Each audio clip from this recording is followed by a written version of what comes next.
For many years, I have worked along the northeast coast of Japan, and when assigned there, I would frequent this one particular restaurant 5-6 nights a week. And over the years, I came to grow very fond of the older woman who owned and operated it.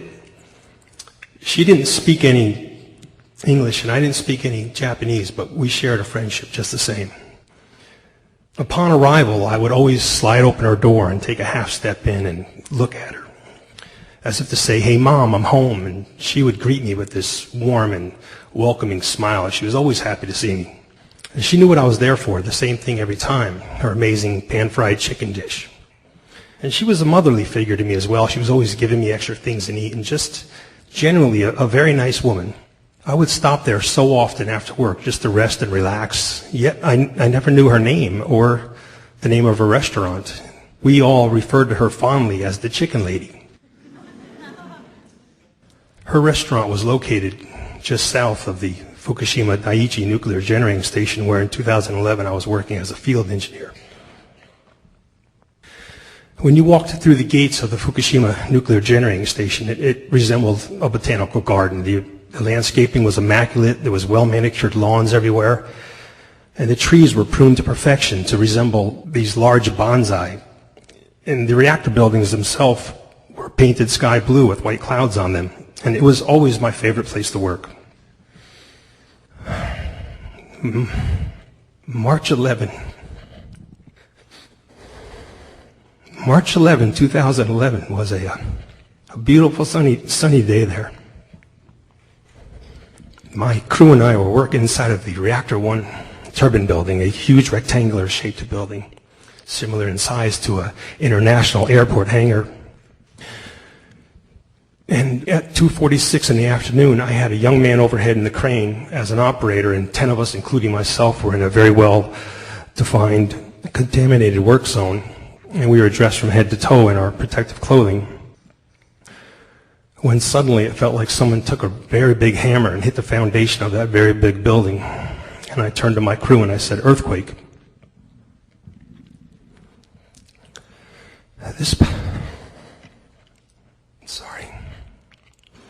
This powerful earthquake caused these massive upheavals of the earth and then these dropping sensations, and it was taking this entire structure we were within it. It was very violent, and it was just starting.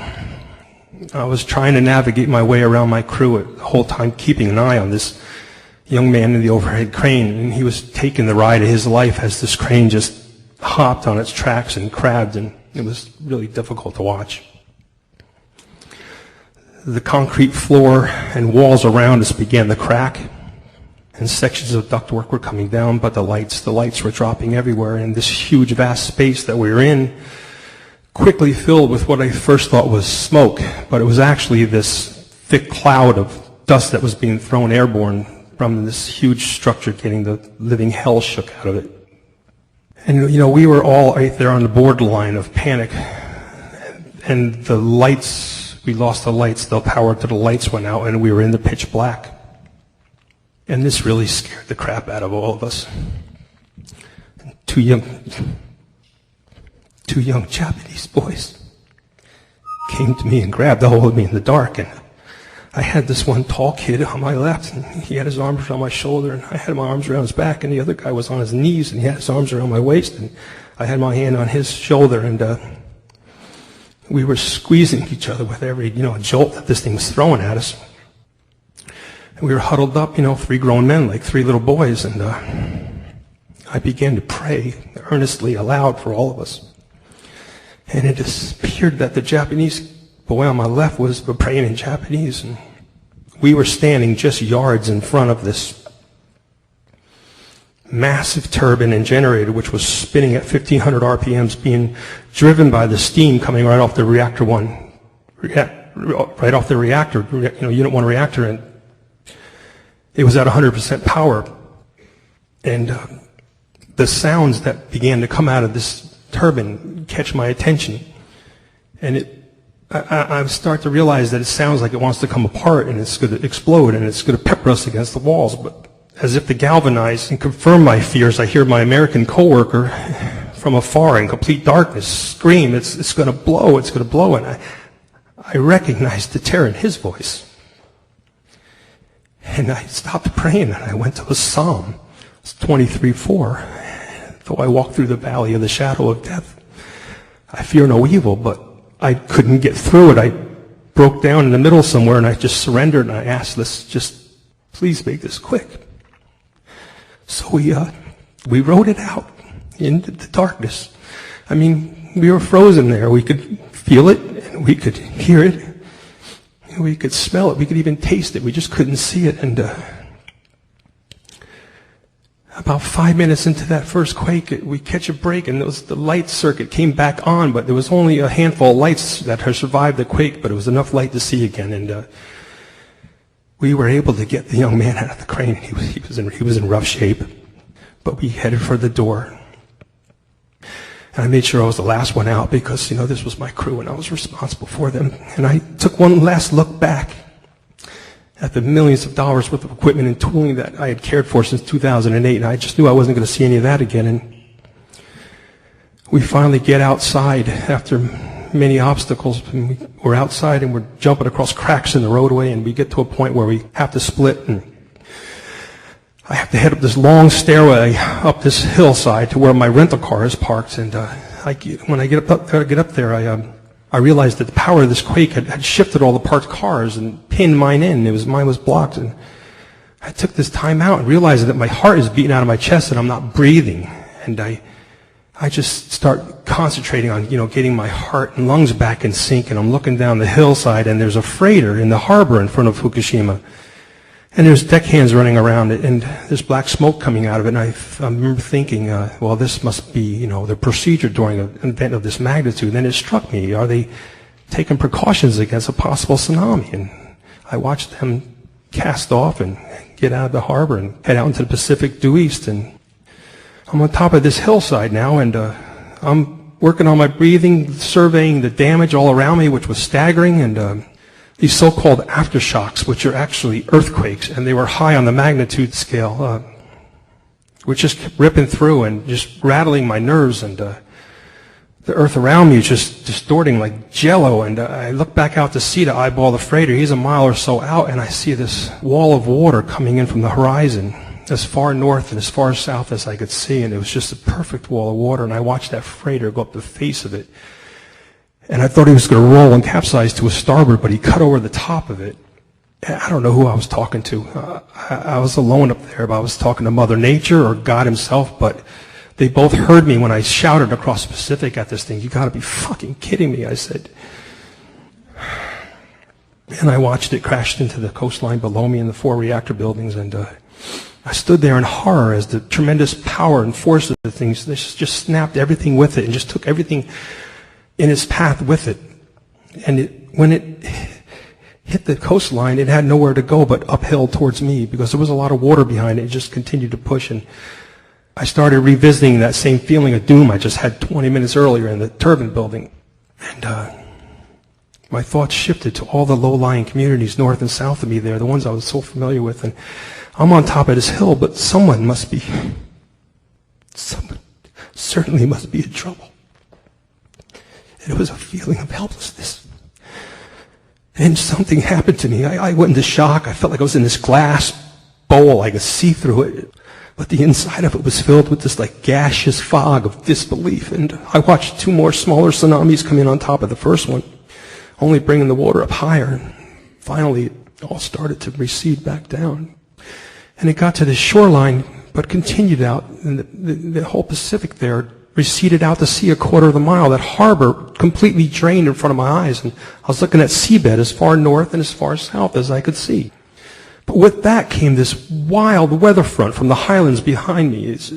These big black ominous clouds came rolling in, tumbling real low, and they just whipped across me. And behind it was wasn't even a wind, it was like a vacuum. It was this horizontal, like just coming out to sea, and you could feel the temperature drop, and it began to snow. And I'm standing there thinking, am I witnessing the end of our world? I mean, I truly pondered that.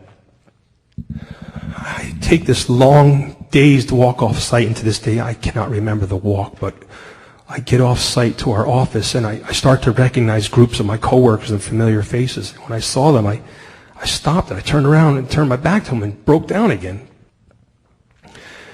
And we were eventually evacuated to this parking lot up in the hills where we spent a very long night. And the power was out, of course, no water. And I tried to call my wife. Sorry. I tried to call my wife for hours, in vain, but the network was busy. And around midnight, I asked 2 friends. I said, take me to town. We slipped out of there, and I said, take me to the chicken ladies. And I wanted to check on her to see if she was there, if she needed help, if she was okay. And we arrived, and her little building was cracked right down the face, and she wasn't there. She was nowhere to be found. And I tried calling my wife again, and this time it rang. And when I said her name, she just screamed and kept screaming. And I just kept saying, bad, very bad. And I eventually get home on March 16th, 5 days later, and you would think that, getting home would cure all that ails you. But it was there that everything started to manifest. I learned about the loss of life in Japan. I saw the footage on TV. I learned about the reactors that I had serviced for 20 years exploding behind me. And I was tired. I was exhausted. Yet I had no energy, but I couldn't sleep, and I was depressed, heartbroken, and guilty. And even though I was surrounded with my family, I was alone with these emotions. And I found myself in my recliner like a vegetable for a month before I even realized the month had passed. And nothing was important. Nothing. I was out of work for 5 months, and I learned of a program set up by the Japanese government allowing residents back into their homes and apartments. And I was going back. That was it. It was absolutely necessary that I go back. I needed to go back, and I returned to the exclusion zone on December 3rd. And after several checkpoints, I was given protective clothing from head to toe again, and not to go to work, but to enter the community and neighborhood where I lived. And I asked my escort to take me to the restaurant first, and when I pulled her door open this time, I was tearing cobwebs with it, and that was unsettling to me because it was obviously clear that no one had opened that door in 9 months. And it just made me wonder and worry more about what had happened to her. From there, we went to my apartment. I opened that door for the first time since the morning of March 11th, and when I left for work, and it was a shambles. Everything was on the floor, and all the contents of the cabinets had been thrown out, and the fridge was on its side, and there was cracks in the wall. Even my fiberglass bathtub was shattered, and I started to clean up, and my escort said, you don't have to do this. And I said, yes, I do. I'm responsible for this space and this mess, and I cleaned it all up from end to end, and I found what I was hoping to find was my wedding ring. And I also picked up my alarm clock, the one that woke me up that morning. The battery had popped out of the backside, and the hands were frozen at 2:47, the same time as the earthquake. And the time had literally stood still in that apartment for 9 months. And when I finished there, I backed my way out and closed that door, literally closing that door behind me. It was therapeutic, to say the least, and I had some relief and I had some closure, and but I still had one thing I needed to find out. I still needed to learn the fate of the chicken lady. And that night I reached out to the Japan Times and asked them if they could help me find her. Is she with family? Is she going to be okay? Can I help her? And eventually they did find her, and they told me her name. For the first time I learned her name.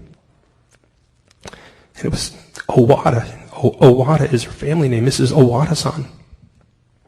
And they told me the name of her restaurant was Ikoi, I-K-O-I. And they told me that Ikoi in Japanese means rest, relax, and relief. And I'm thinking, what a wonderful name for a little place. I used to stop there so often after work to rest and relax. Now I had this relief, in knowing that these disasters didn't take her, that she was alive.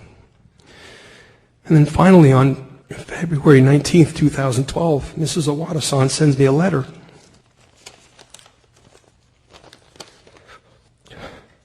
I have escaped from the disasters and have been doing fine every day. Pelleteri-san, please take care of yourself. I know your work must be important.